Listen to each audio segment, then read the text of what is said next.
क्या है जंगल के उपकार, मिट्टी पानी और बयार, मिट्टी पानी और बयार, जिंदा रहने के आधार।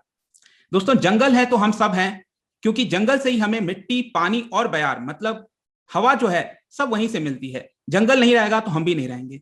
तो नमस्कार दोस्तों, मैं हूं अंकित अग्रवाल। स्वागत करता हूं आप सभी का स्टडी आईक्यू पर।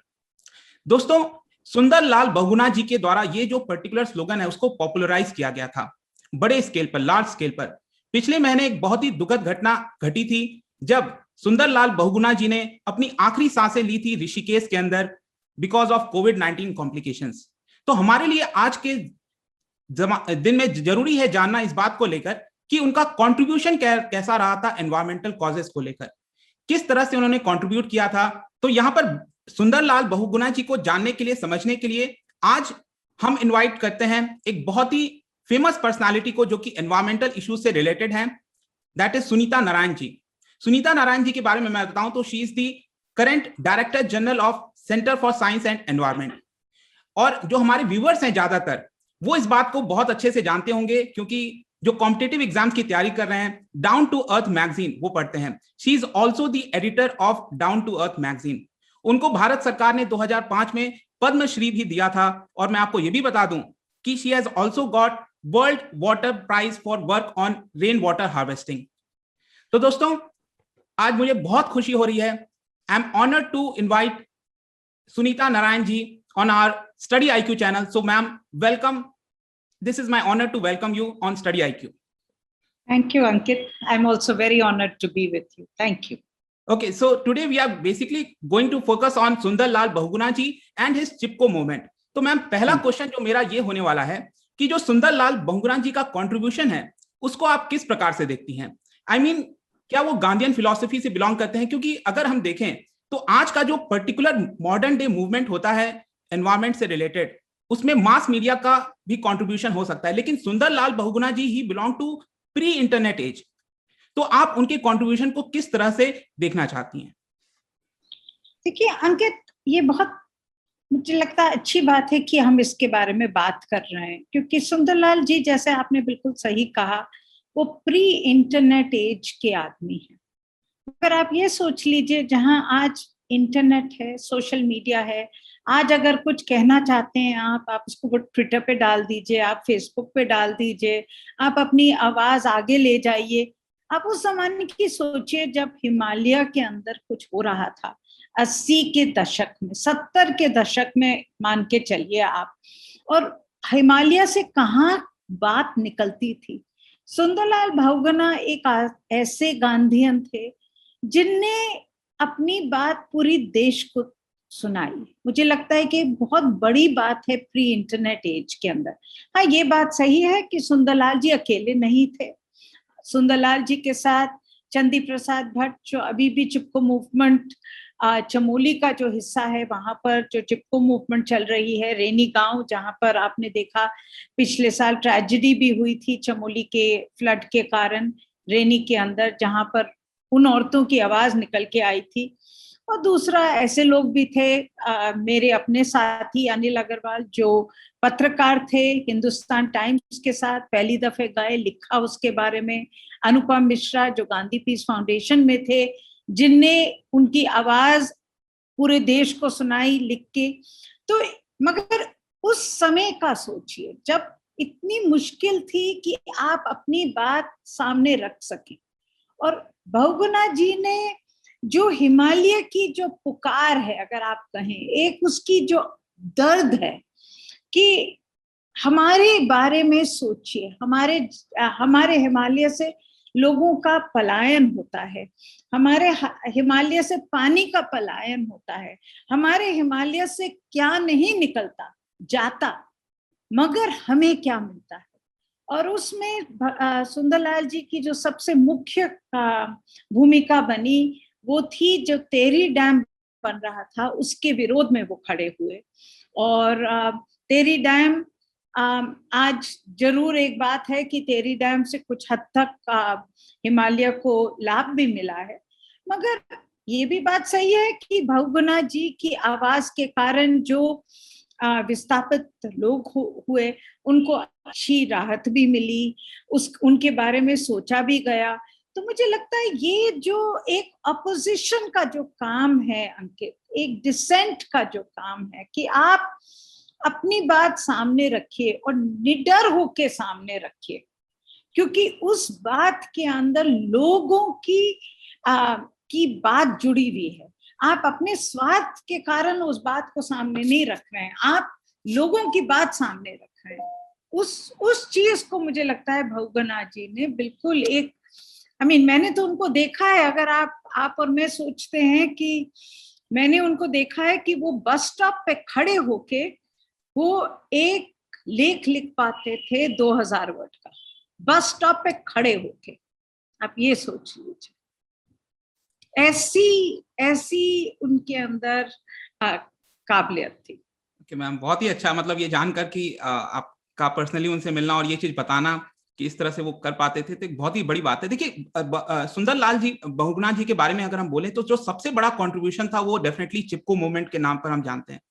तो आज के डेट में जब हम बात करते हैं ma'am regarding global climate change के बारे में, जो कि एक बहुत ही बड़े स्तर का जो पूरा मूवमेंट है क्लाइमेट चेंज की जब हम बात करते हैं, तो उसमें ये जो चिपको मूवमेंट है वो किस प्रकार से फिट इन करता है, मतलब किस तरह से हम उसको देख सकते हैं? क्योंकि चिपको मूवमेंट एक तरह से हम देखें तो एक लिमिटेड लोकल कम्युनिटी मूवमेंट था, एक तरह से लिमिटेड इंपैक्ट था उस पर्टिकुलर एरिया में, तो किस प्रकार से हम उसको ग्लोबल क्लाइमेट चेंज के तौर पर देख सकते हैं?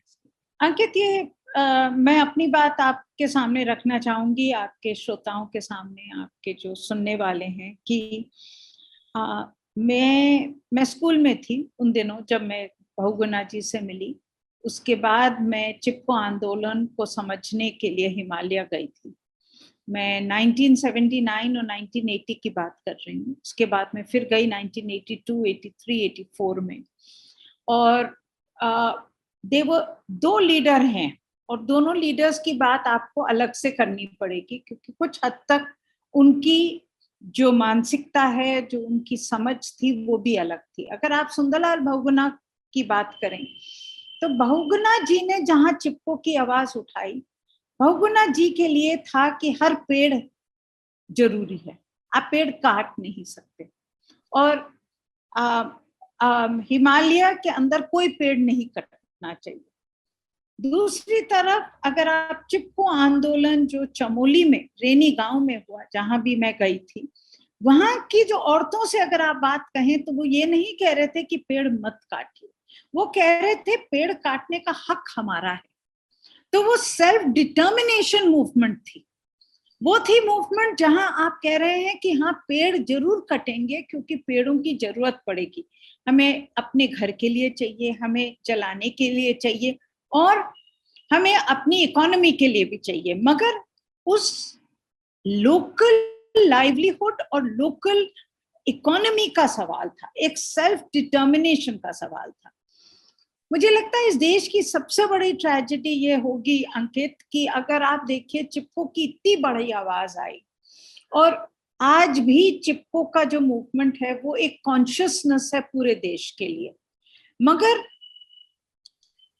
हिमालय के अंदर आज सबसे बड़ी ट्रेजेडी ये है कि हमने कभी ये नहीं सोचा कि हिमालय के अंदर जो पेड़ है उसको किस तरह से हम लोकल स्थानीय लोगों की जो आमदनी का एक साधन बन सके, हम किस तरह से एक लोकल इकोनॉमी बना सकें। और उसके कारण हिमालय के अंदर आज एक बहुत बड़ी चुनौती है कि आपके पास एक तरफ से लोग वहां छोड़ के जा रहे हैं, पलायन हो रहा है, दूसरी तरफ से वहां पर कोई भी इकोनॉमिक सोर्स नहीं है, और क्योंकि लाइवलीहुड का सोर्स नहीं है तो आज वहां के जो मर्द हैं वो यही सोचते हैं कि बांध बनाइए और बांध के अंदर जो भी हमें काम मिलेगा बस उसके कारण हिमालय आगे बढ़ेगा। हमने कभी लोकल इकोनॉमी की बात नहीं करी। और मैं इतना लंबा आपको आंसर इसलिए दे रही हूँ क्योंकि ये क्लाइमेट चेंज के सवाल से आज जुड़ा हुआ है। जहां क्लाइमेट चेंज की बात होती है वो ये जरूर बात होती है कि हमें पेड़ लगाने की जरूरत है। क्लाइमेट चेंज छोड़िए, आप कोविड देख लीजिए। कोविड के कारण हमने देखा कि ऑक्सीजन के लिए हम लोग किस तरह से मरे हैं। ऑक्सीजन के लिए पेड़ ऐसी चीज है जिससे हमें ऑक्सीजन मिलता है, तो पेड़ों की वैल्यू तो हम लोगों को आज समझ आ चुकी है, मगर सवाल यह है पेड़ लगाने खाली काफी नहीं है, पेड़ों के साथ जो स्थानीय लोग जुड़े हैं उनकी इकोनॉमी बनानी बहुत जरूरी है। ये बहुत मुश्किल का काम है।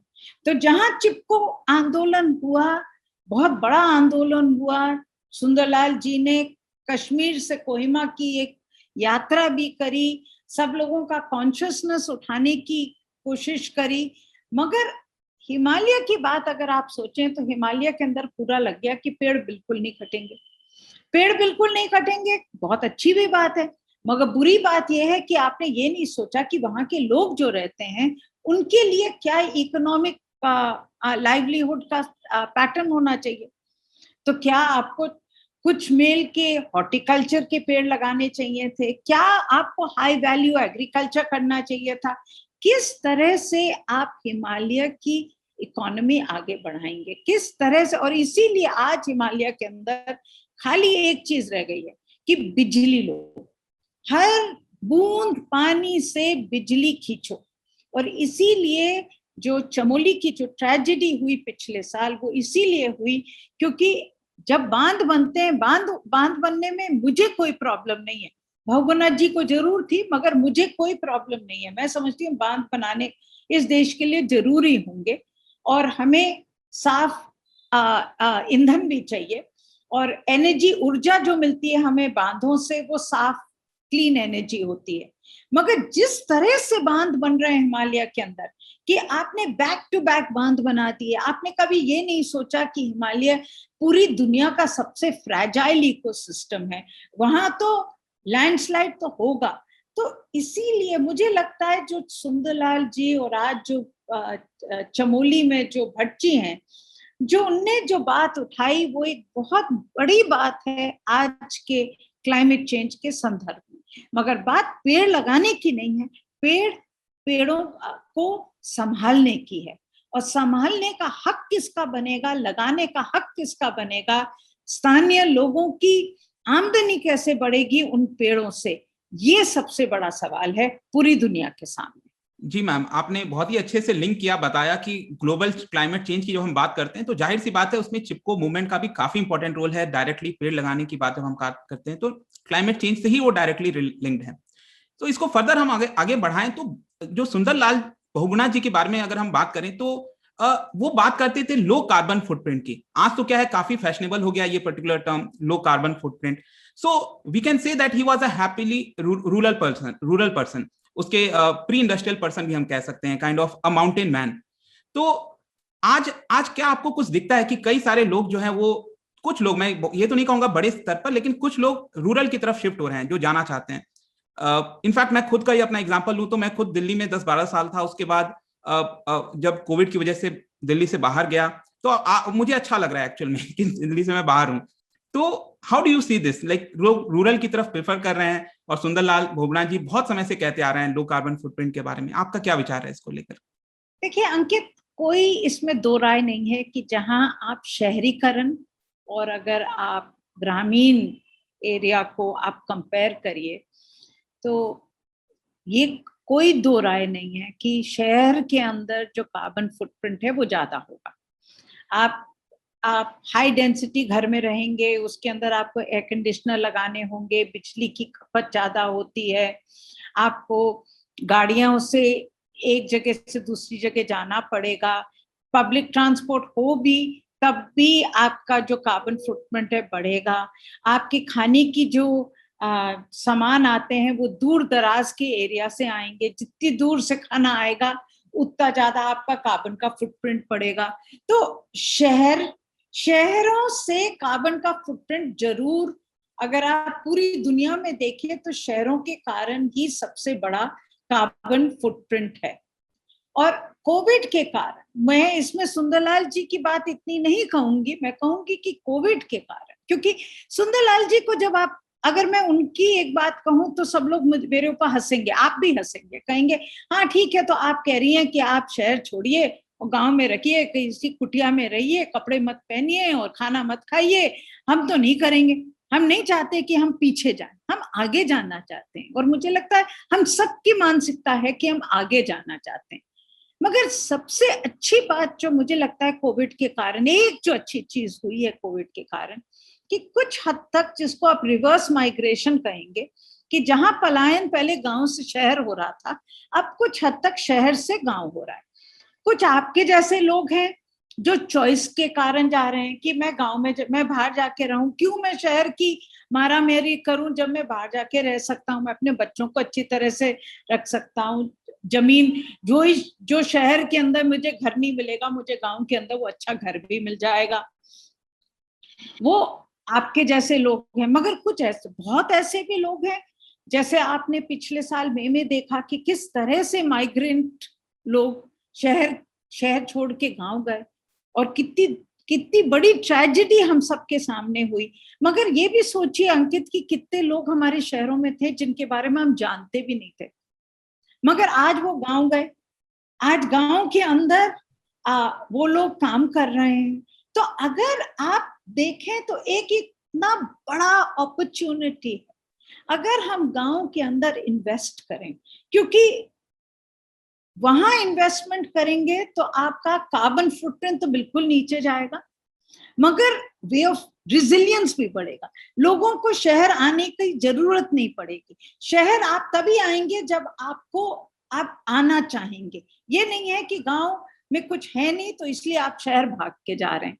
आप गांव के अंदर अगर पानी का स्रोत हो, अगर हम लोग रेन वाटर हार्वेस्टिंग करें, हम लोग अपने तालाबों को बचा के रखें, गांव के अंदर अगर खाने की अच्छी सुविधा हो, स्कूल, क्यों लोग शहर आते हैं? बच्चों के स्कूल के लिए आते हैं। क्यों लोग शहर आते हैं? क्योंकि मुझे हॉस्पिटल की जरूरत है। ये सब चीजें क्यों नहीं हम पूरे देश के अंदर फैला सकते हैं, जिससे लोग गांव के अंदर रहें, वहीं पर लोकल इंडस्ट्री लगे, वहीं पर जो प्रोडक्शन हो उसकी वैल्यू एडिशन हो। तो मुझे लगता है यही एक सबसे बड़ा, जो अगर आप मुझसे पूछें कि फ्यूचर में आप क्या चाहेंगी हो, तो ये सबसे बड़ा एक अपॉर्चुनिटी है कि आप गांव को शहर मत बनाइए, मगर गांव को इतना सुंदर बना दीजिए कि लोगों को शहर में आने की जरूरत ही नहीं पड़े। उससे आपका क्लाइमेट चेंज के ऊपर भी फर्क पड़ेगा, आपके प्रदूषण के ऊपर भी फर्क पड़ेगा, आपकी रहन सहन के अंदर बहुत फर्क पड़ेगा। आज सबसे बड़ी जो हेल्थ की ट्रेजेडी है कि लोग एक्सरसाइज नहीं करते, प्रोसेस फूड खाते हैं, और उसके कारण आपकी डायबिटीज बढ़ती जा रही है, उसके कारण आपकी और भी बीमारियां बढ़ती जा रही हैं। तो ये सब चीजें मुझे लगता है बहुत हद तक हम लोग दूर कर सकते हैं। बिल्कुल मैम, आपने बहुत ही अच्छे से बताया ये चीज, और मेरा भी काफी, आई थिंक हम सबका ये मानना है कि जब चीजें अपने आप अवेलेबल हो जाएंगी रूरल एरियाज में, तो अपने आप ही जो माइग्रेशन हम देखते हैं शहर की तरफ, वो अपने आप रुकने लग जाएगा। फर्दर अगर हम चिपको की ही अगर हम बात करें फर्दर, तो आपने देखा होगा आज के जमाने में भी जो यंग स्टूडेंट्स हैं, जो कई यंग पीपल हैं, वो भी लोकल लेवल पर कुछ मूवमेंट स्टार्ट करना चाहते हैं, एनवायरमेंट के जो इश्यूज हैं उसको रेस करना चाहते हैं। तो क्या आप उनको बता सकती हैं कि चिपको लाइक टेम्पलेट कुछ है ऐसा? क्योंकि बहुत सारे रेसिस्टेंस भी आपको देखने को मिलते हैं, कुछ मतलब कुछ ऐसा जो कि उसको वो अपना सकें, जो यंग पीपल है, यंग जनरेशन है, ऐसा कुछ आप देखते हो इस प्रकार का? बस एक कीवर्ड है जुनून। बिल्कुल। और कुछ नहीं। और इस और तरह अंकित ये याद रखिए, इन चीजों में और कुछ नहीं है, इसमें कोई टेम्पलेट नहीं है, इसमें कोई टूल किट नहीं है, इसमें कोई वो नहीं है कि ये ऐसे करिए वैसे करिए। आपको एक जुनून होना पड़ेगा, आपको अंदर से कुछ जब तक कुछ खाता नहीं है अंदर से, और आपको लगता नहीं है कि ये मैं करना चाहूंगी या करना चाहूंगा, तब तक कुछ नहीं होता। सुंदरलाल बहुगुणा को किसी ने बताया नहीं कि साहब आप ऐसे करिए। उनके अंदर से एक जुनून था, एक पागलपन था, एक तलब थी कि मैं पूरी दुनिया को अपने हिमालय के बारे में बताऊं।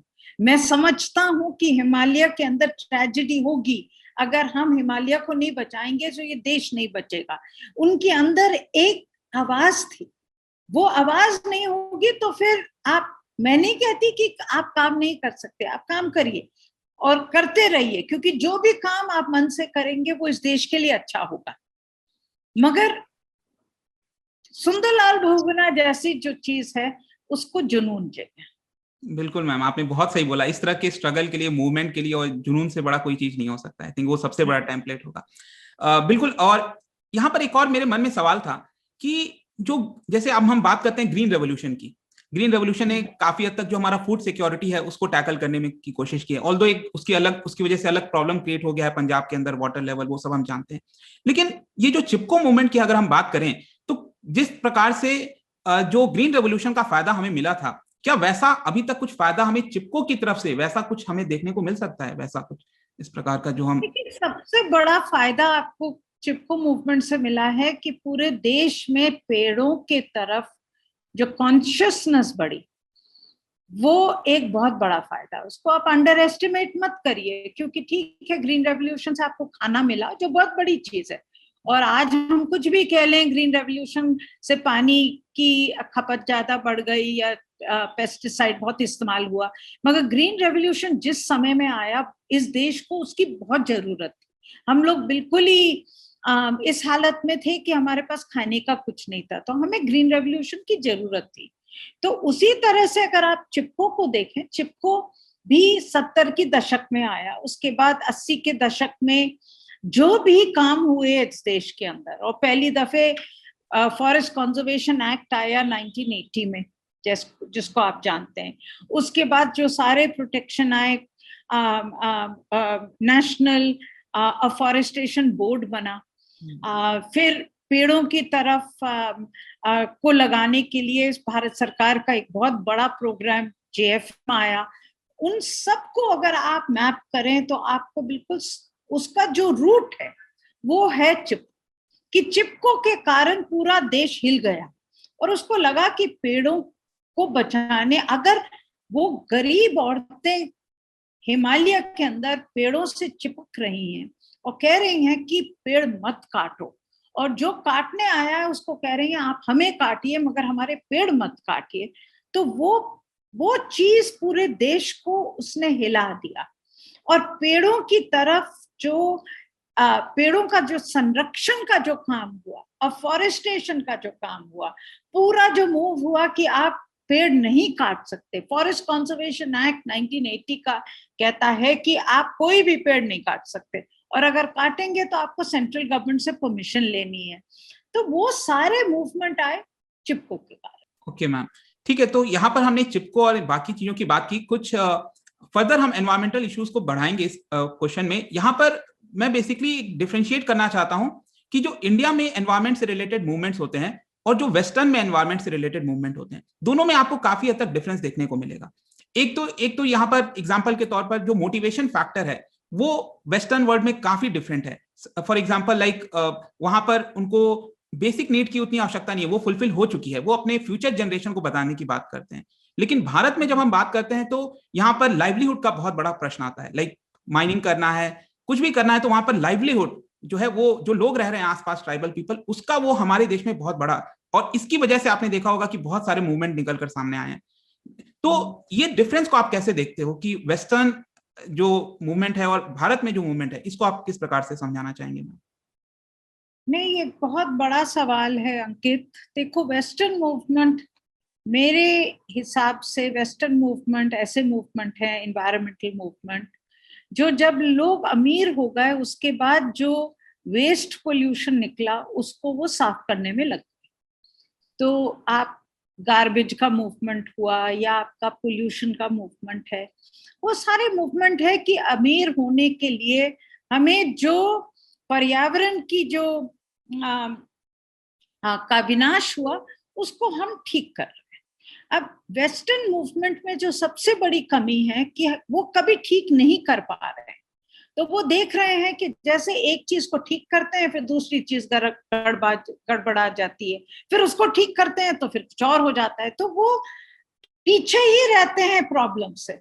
इसीलिए उनका जो मूवमेंट है, वो उनका जो पूरी फिलॉसफी है वो है कि आप एक इन्वायरमेंटल मैनेजमेंट को आप बस एक इकोनॉमिक गुड बना लीजिए और उसके अंदर आप इन्वेस्टमेंट करते रहिए, और जैसे आप इन्वेस्टमेंट करेंगे इकोनॉमी बढ़ेगी। तो अगर मैं इसको थोड़ा सा और समझाऊं तो आप पोल्यूशन ले लीजिए। आप वेस्टर्न मूवमेंट में लंदन में आप देख लीजिए, पहली दफे जब पर्यावरण का जो एयर पोल्यूशन का जो पहले सबसे बड़ा जो सवाल उठा वो हुआ लंदन स्मॉग के कारण। आपको याद होगा लंदन स्मॉग क्यों? क्योंकि वहां पर कोयला जलाते थे लोग और उससे प्रदूषण हुआ और लोगों के स्वास्थ्य के ऊपर बुरा असर हुआ, जैसे दिल्ली में हो रहा है। तो उनने कहा कि हम कुछ करेंगे, तो क्या किया उनने? कोयले घर में जलाने बंद करे, उन्हें इलेक्ट्रिसिटी का ज्यादा इस्तेमाल किया, मगर फिर उनके यहाँ गाड़ियां आ गई, गाड़ियां बहुत बढ़ गई, गाड़ियों के कारण फिर प्रदूषण होने लगा। फिर उनने कहा चलो अब ये प्रदूषण हो रहा है, हम गाड़ियों को साफ करते हैं। कुछ हद तक उनने गाड़ियों का ईंधन भी साफ हुआ, गाड़ियों की टेक्नोलॉजी भी साफ हुई, मगर उनने जब एक पोल्यूशन कम हुआ, एक पोल्यूटेंट कम हुआ, जिसको हम SPM कहते हैं, सस्पेंडेड पार्टिकुलेट मैटर, तो वो दूसरा पोल्यूटेंट बन गया RSPM, रेस्पिरेबल सस्पेंडेड पार्टिकुलेट मैटर। फिर उनने उसके अंदर इन्वेस्टमेंट किया, उसका ईंधन साफ किया, टेक्नोलॉजी साफ हुई। उसके बाद उनको लगा चलो हमारे पास साफ हवा है, नहीं। फिर उनने देखा कि नहीं, नॉक्स लेवल बढ़ गया, क्योंकि जब उनने गाड़ियों के अंदर टेम्परेचर बढ़ाया और टेम्परेचर बढ़ाने के कारण उनका PM लेवल कम हुआ, तो उनका नॉक्स लेवल बढ़ गया, तो फिर नॉक्स का एक पोल्यूशन हो गया। फिर उनने उसके ऊपर इन्वेस्टमेंट किया। तो और अगर आप देखें गाड़ियों की संख्या बढ़ती गई बढ़ती गई बढ़ती गई, और उसके कारण आज जिसके बारे में आपने पहले बात करी थी, क्लाइमेट चेंज, जो सबसे बड़ा सवाल है, वो इसलिए है क्योंकि इतनी गाड़ियों की संख्या हुई और वो लोग अपना लोकल पोल्यूशन साफ करते करते करते करते उनके पास एक इतनी भयानक चीज पूरी दुनिया के सामने हो गई। हमारा जहां एनवायरमेंटल मूवमेंट है वो इस रास्ते पर चल ही नहीं सकता। हमारे पास एक तो डेवलपमेंट की बहुत जरूरत है, हमारे पास गरीब लोग बहुत हैं, और तीसरी चीज, हमारे लोग हैं वो परिवेश, जो हमारा पर्यावरण है, उसी के ऊपर जीते हैं। वही जमीन है, वही जंगल है, वही पानी का स्रोत है जिसके ऊपर आज उनकी पूरी व्यवस्था चलती है, अर्थव्यवस्था चलती है। तो सवाल ये है हमारे लिए, हम पर्यावरण को किस तरह से संभालें और किस तरह से हम लोगों की इकोनॉमी भी बढ़ा सकें, किस तरह से हम प्रिवेंशन करें जिससे हमें पोल्यूशन नहीं हो। हमें लीपफ्रॉग करने की जरूरत होगी। अब दिल्ली का अगर आप सवाल ले लें, दिल्ली के अंदर आज गाड़ियों की संख्या इतनी बढ़ गई है कि आप कुछ भी कर लीजिए, पोल्यूशन जरूर होगा, प्रदूषण जरूर होगा। जब तक, और दिल्ली के अंदर तो भारत के जो शहर हैं उसमें 10 से 15% लोग ही गाड़ी लेते हैं, बाकी के लोग गरीब हैं, वो या तो 2 व्हीलर पे जाते हैं या वो मेट्रो लेते हैं या बस लेते हैं। आज आप जानते हैं 100 रुपये तो पेट्रोल हो गया है। आप बता दीजिए कितने लोग हैं जो गाड़ी में जा सकते हैं आज, जाना भी चाहें क्योंकि और कोई विकल्प नहीं है, तभी भी मुश्किल है। तो इसीलिए हमारे यहाँ जहाँ 10 से 15% लोग आज गाड़ी में जाते हैं और हमारे सर पे इतना बड़ा प्रदूषण हो रहा है, हमारे पास रास्ता क्या है? एक ही रास्ता है कि हम रीइन्वेंट करें, हम अपना शहरीकरण ऐसे करें कि हम बस ले सकें, हम चल सकें, हम साइकिल कर सकें, जो आज विकसित देश कह रहे हैं। आज विकसित देश जब अपनी लिवेबिलिटी इंडेक्स दिखाते हैं तो कहते हैं कि हमारा शहर बहुत लिवेबल है। क्यों? क्योंकि हम साइकिल ले सकते हैं, हम चल सकते हैं। और आज हमारे शहरों के अंदर जहां हम चलने की हमारी आदत थी, जहां हम लोग साइकिल करते थे, हमने शहरों की सड़कों की ऐसी हालत कर दी है कि आज हम रोड क्रॉस नहीं कर सकते। हमने ऐसी हालत कर दी है कि आपके फुटपाथ तो है ही नहीं आपके शहरों में। साइकिल वाले जहां हैं और बहुत साइकिल चलाने वाले हैं, उनके सबसे ज्यादा एक्सीडेंट होते हैं। तो मुझे लगता है यही सबसे बड़ा सवाल है हमारे लिए। जो पर्यावरण का जो सवाल है वो है, हमें ग्रोथ भी चाहिए, हमें पर्यावरण को बचा के भी रखना है, क्योंकि अगर पर्यावरण को बचाएंगे नहीं तो ग्रोथ नहीं मिलेगी। और इसी के कारण हमें लीपफ्रॉग करने की जरूरत है, एक बड़े संख्या में चेंज लाने की जरूरत है। यही मैम जो आपने बात कही, बड़ी संख्या में चेंज लाने की। ऐसी मैं खुद एक इकोनॉमिक्स का स्टूडेंट रहा हूँ लंबे समय तक और अभी भी हूँ, तो जाहिर सी बात है मेरा जो कंसर्न होता है वो एक एम्प्लॉयमेंट, इकोनॉमी, वो तो एक रहता ही है। लेकिन जाहिर सी बात है कि कोई भी अगर फिजिकल इंफ्रास्ट्रक्चर, कोई भी इंफ्रास्ट्रक्चर बनेगा तो यहाँ पर एनवायरमेंट को नुकसान पहुंचेगा ही। तो how to balance it out, like कि किस प्रकार से बैलेंस किया जाए, प्रैक्टिकल अप्रोच क्या है? क्योंकि हमेशा कुछ ना कुछ आपको रेसिस्टेंस देखने को ही मिलता है, कभी भी कुछ भी होगा। तो मिडिल पाथ की जब हम बात करते हैं, नहीं, कोई मिडिल पाथ की सवाल नहीं है अंक। ये बिल्कुल ही ये बिल्कुल गलत बात है। देखिए, हर चीज के अंदर मिडिल पाथ है। हर चीज, कुछ ऐसी चीजें हैं जो आप बिल्कुल नहीं कर सकते, ठीक है।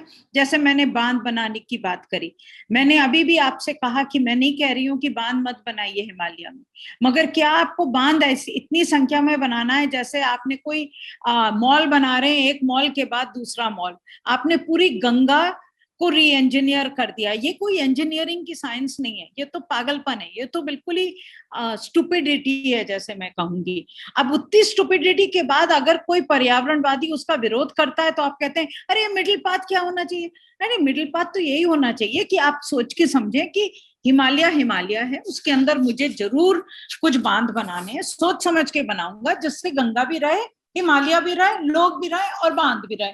अब अगर आप ये सोच के बनाएंगे तो कोई विरोध नहीं होगा।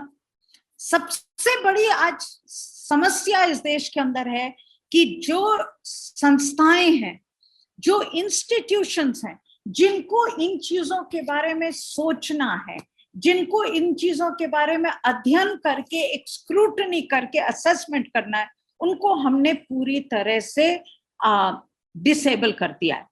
जो मिनिस्ट्री ऑफ एनवायरनमेंट की जो सारी कमिटीज हैं, जिनको इन चीजों के बारे में सोच समझ के ध्यान से कि देखिए, एक आप मॉल बनाएंगे, एक आप थर्मल पावर प्रोजेक्ट बनाएंगे, एक आप माइन बनाएंगे, बना लीजिए, मगर उसके लिए जो कंडीशंस ले डाउन करनी है कि इनको बनाने के बाद आपको ये चीजें करनी पड़ेंगी जिससे उसका जो इम्पैक्ट है वो मिटिगेट हो। एक तो वो जो कमेटी बनाती है वो बिल्कुल ही यूजलेस कमिटीज हैं, उनके पास कोई अकाउंटेबिलिटी नहीं है।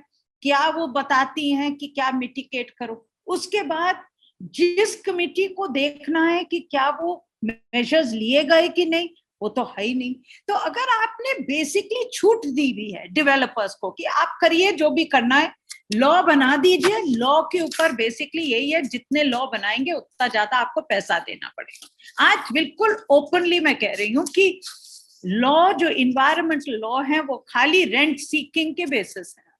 खाली कोई किसी की सीरियसनेस नहीं है कि हम उस इन्वायरमेंटल लॉ का जो पर्पस है उसको हम मीट करें। अगर वो पर्पस है तो जरूर ऐसी चीजें होंगी, जरूर लोकल लोग प्रोटेस्ट करेंगे, और प्रोटेस्ट इसीलिए कर रहे हैं क्योंकि उनकी आवाज कोई सुन रहा नहीं है। अगर पूरा सिस्टम है, पब्लिक हियरिंग का सिस्टम है, लोगों की कम्युनिटी की इन्वॉल्वमेंट का सिस्टम है, हर चीज को तो हमने डिस्ट्रॉय किया हुआ है। पब्लिक हियरिंग होती है तो कंपनी के बड़े बड़े लोग बैठ जाते हैं, सामने डीएम साहब बैठ जाते हैं, पोल्यूशन कंट्रोल बोर्ड के आदमी बैठ जाते हैं, लोगों को बोलने नहीं देते। अगर लोग बोलते भी हैं उनको सुनते नहीं है, अगर लोग उनकी बात सुनते भी हैं तो उसको आप सीरियसली लेके प्रोजेक्ट को ठीक नहीं करते, और कभी आपने प्रोजेक्ट को ठीक कर भी लिया हो तो उसको मॉनिटर नहीं करते कि क्या कंपनी ने उसको लागू किया कि नहीं किया।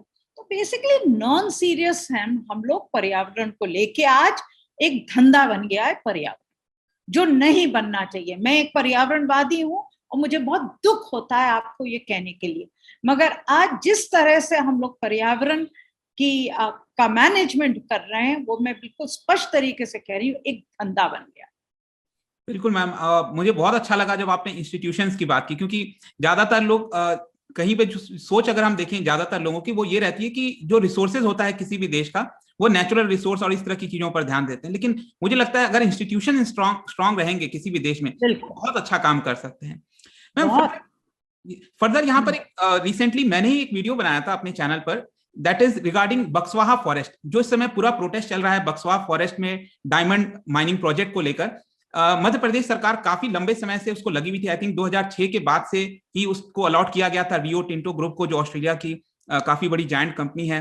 तो उसको बाद में कैंसिल कर दिया गया। अभी रिसेंटली आदित्य बिरला ग्रुप को दिया हुआ है। उसकी फर्दर बात चल रही है। तो यहाँ पर 2 लाख वृक्ष जो हैं वो काटने की बात कही जा रही है। इसको लेकर आपका क्या सोचना है? क्या इस प्रोजेक्ट को कंप्लीटली हटा देना चाहिए? क्या होना चाहिए एग्जैक्टली वो मुद्दा थोड़ा सा बता सकते? देखिए अंकित, मैंने इसके प्रोजेक्ट के बारे में बहुत अध्ययन नहीं किया है, मैं इसके ऊपर कमेंट नहीं कर पाऊंगी, मगर सवाल यही है जो अंकित, जो आपने पहले कहा, कौन सी इंस्टीट्यूशन ने इसको क्लियर किया?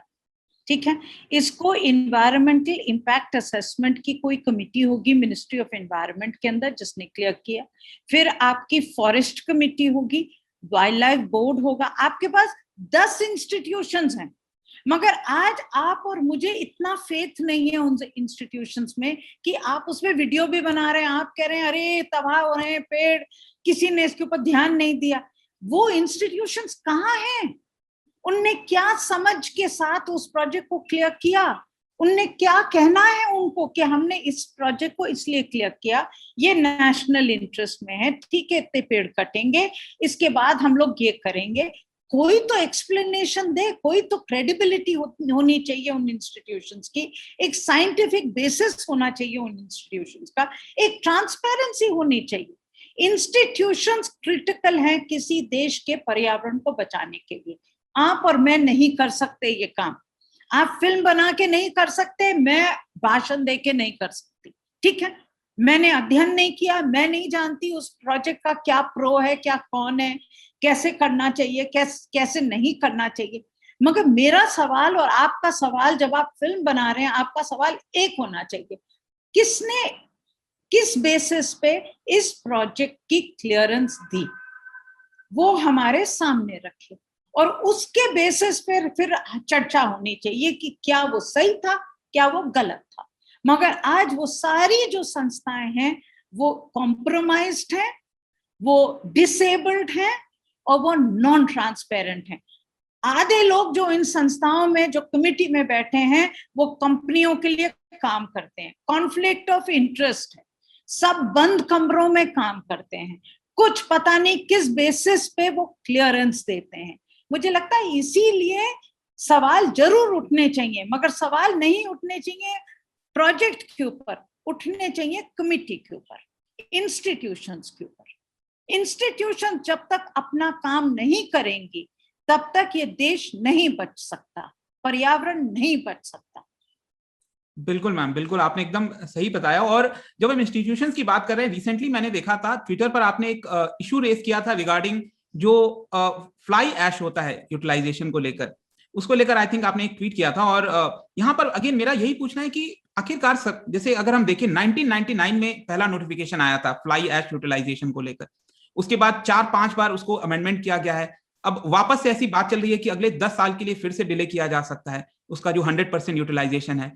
तो ऐसा क्यों किया जा रहा है? मतलब इतना ज्यादा ढिलाई, ऑलरेडी 20-22 साल हो चुके हैं उस चीज को, और फर्दर अगर इसी तरह से चलता रहा तो हम किस प्रकार से टैकल कर पाएंगे? तो इसको लेकर अगेन आपका क्या विचार है कि जो फ्लाई ऐश यूटिलाइजेशन है इसमें सरकार क्या अभी करना चाहती, कर सकती है? देखिए, सरकार बेसिकली आजकल उसका मन नहीं है कुछ करने के लिए, तो मार पीट के थोड़ा बहुत कर रही है, मगर हर समय जब एक कदम आगे लेती है, फिर वो कंपनियों के प्रेशर में आके 10 कदम पीछे चली जाती है, और अभी यही हो रहा है। और मुझे लगता है देश में मे बी कोविड के कारण जो सारा इकोनॉमिक क्राइसिस है, मैं नहीं जानती क्यों इस वक्त इतनी बुरी हालत है, मगर अभी तो ये बिल्कुल ही, फ्लाई ऐश नोटिफिकेशन की अब आप बात करें, फ्लाई ऐश हमारे देश में एक बहुत बड़ी समस्या है।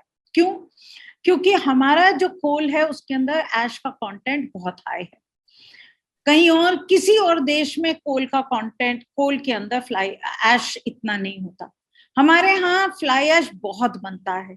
जब आप कोयला जलाते हैं तो उसका जो ऐश है वो बहुत बड़ी संख्या में आपके पास पड़ा है हर पावर प्लांट के अंदर। अब उसका समाधान क्या है? उसका समाधान 2-3 बड़ी चीजें हैं। एक, आप सीमेंट के अंदर फ्लाई ऐश को इस्तेमाल करिए, जो इस देश में हो रहा है, बहुत हद तक हो रहा है, मगर उसको बढ़ा कैसे सकते हैं? क्योंकि जितना बढ़ाएंगे फ्लाई ऐश का यूटिलाइजेशन सीमेंट में, उतना ज्यादा आपका सीमेंट का जो CO2 इमिशंस है वो कम होंगे, उतना ज्यादा आप सर्कुलर इकोनॉमी की तरफ बढ़ेंगे, उतना ज्यादा फ्लाई ऐश का रीयूटिलाइजेशन हो पाएगा। दूसरा आपका एक समाधान है, एक ऑप्शन है कि आप ब्रिक बनाइए। ब्रिक बनाने में बड़ी दिक्कत होती है क्योंकि, मगर ब्रिक आप जरूर बना सकते हैं। जहां आप ब्रिक मिट्टी से बनाते हैं, आप क्यों नहीं अच्छी टेक्नोलॉजी उसके फ्लाई ऐश बना सकते हैं। मगर अभी हमने फ्लाई ऐश के जो ब्रिक हैं उनकी क्वालिटी खराब है, उनका कोई ध्यान नहीं देता किस तरह से, तो उसका बेसिकली इस्तेमाल नहीं होता।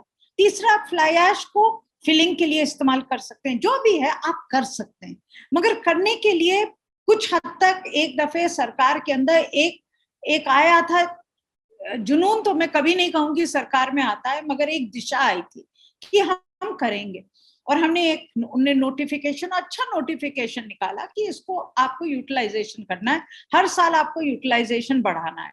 अब कंपनियां कह रही हैं कि हमें करने की दिक्कत आ रही है, तो सरकार कह रही है चलिए आप, जब आपको मन करेगा आप करिएगा। तो सरकार बेसिकली, सरकार has given up as far as all these things are concerned. सरकार's attitude right now is economy बढ़ाओ, जो आप कर सकते हो जितना करो, पर्यावरण देखेंगे बाद में। अभी सरकार की मानसिकता बिल्कुल नहीं है पर्यावरण को बचाने के लिए। बस ठीक है, इकोनॉमी बढ़ानी है, इकोनॉमी बढ़ाइए, मगर फिर हवा नहीं मिलेगी आपको सांस लेने के लिए। ये सोच लीजिए, अगर आप कोविड के अंदर आपको ऑक्सीजन सिलेंडर चाहिए होगा, अब आने वाले समय में आप पानी और ऑक्सीजन के लिए भी इसी तरह से मरेंगे आप लोग। बिल्कुल मैम। इसके साथ साथ एक जस्ट आपका व्यू जानना चाहूंगा, क्योंकि रिसेंटली हमने भी कुछ पढ़ा था, ध्यान में आया था कि G20 अगर कंट्रीज में देखें तो भारत ही एक ऐसा देश है जो कि आई थिंक बेटर परफॉर्म कर रहा है, बहुत अच्छा कर रहा है ये तो नहीं, लेकिन बेटर परफॉर्म कर रहा है इन टर्म्स ऑफ जो हमने टारगेट सेट किया था पेरिस क्लाइमेट एग्रीमेंट के तहत। क्या आपको लगता है इसको लेकर? आपके थोड़े से व्यूज जानना चाहूंगा कि क्या सरकार आगे बढ़ रही है इसको लेकर कि नहीं, मतलब जो हमने देखिए, जहां तक क्लाइमेट चेंज का सवाल है, भारत को कुछ करने की जरूरत नहीं है, ये समझ लीजिए आप। जहां तक ग्लोबल इक्विटी का सवाल है, क्योंकि जहां अमेरिका के पर कैपिटा इमिशन आज 12-13 है, भारत के 1.5, ठीक है, चाइना के 9 है टन पर कार्बन डाइऑक्साइड पर ईयर, ठीक है। जहां अमेरिका ने 22% आपका जो हिस्टोरिकल और आज तक का जो स्पेस है ऑक्यूपाई किया हुआ है, भारत का पूरा कंट्रीब्यूशन इतनी बड़ी पॉपुलेशन के साथ भी आज 2%, 3% है। 2030 में बिजनेस एज यूजुअल के साथ भी हमारा पूरा जो कार्बन स्पेस है उसका ऑक्यूपेशन 4% होगा। आप सोच लीजिए, पूरी दुनिया की इतनी बड़ी पॉपुलेशन और हमारा पूरा कार्बन बजट के अंदर जो 2030 का कार्बन बजट होगा, वहां पर हमने 4% पूरा ऑक्यूपाई किया हुआ।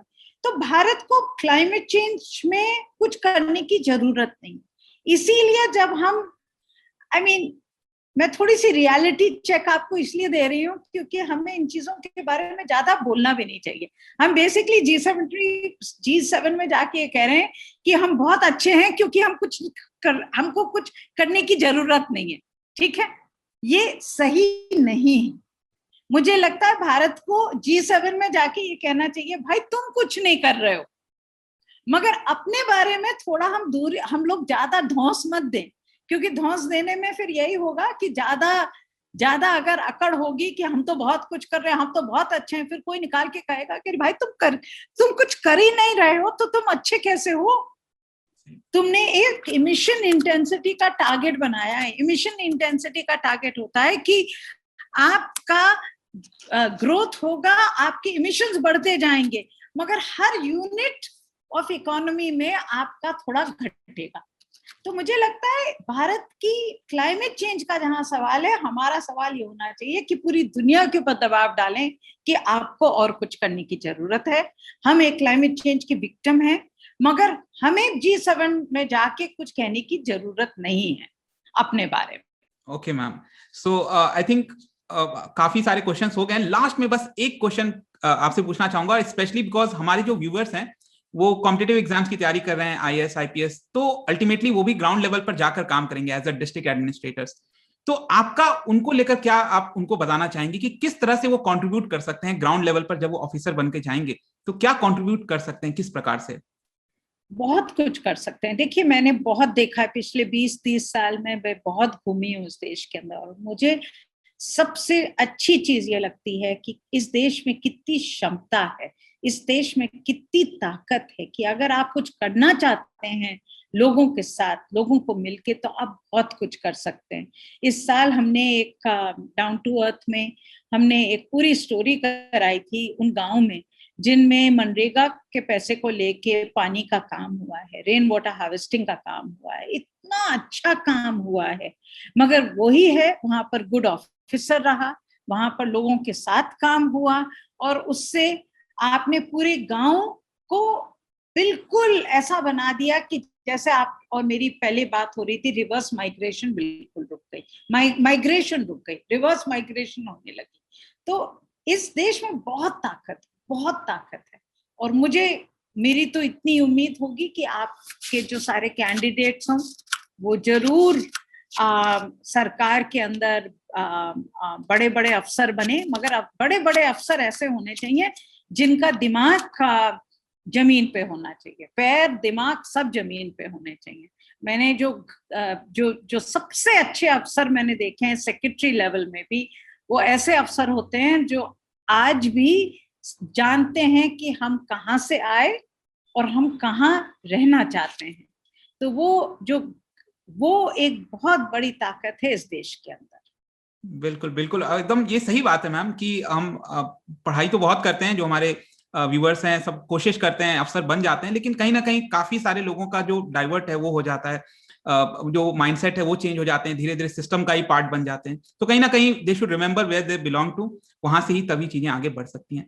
सो इसी के साथ मैं एंड करना चाहूंगा इस सेशन को, और बहुत ज्यादा अच्छा लगा एंड आई एम श्योर कि जो हमारे व्यूअर्स हैं उन लोगों को बहुत सारे इनपुट्स मिले होंगे, कई जगह उसको वो काम में भी ला सकते हैं। और स्पेशली मैं डाउन टू अर्थ मैगजीन का भी शुक्रिया करना चाहूंगा, क्योंकि ये हम लोग जब खुद वीडियोस बनाते हैं तो उसमें बहुत इंपॉर्टेंट सोर्स रहता है डाउन टू अर्थ मैगजीन भी इसका। So thank you very much ma'am for coming to study IQ। Thank you Ankit, बहुत अच्छा लगा, थैंक यू।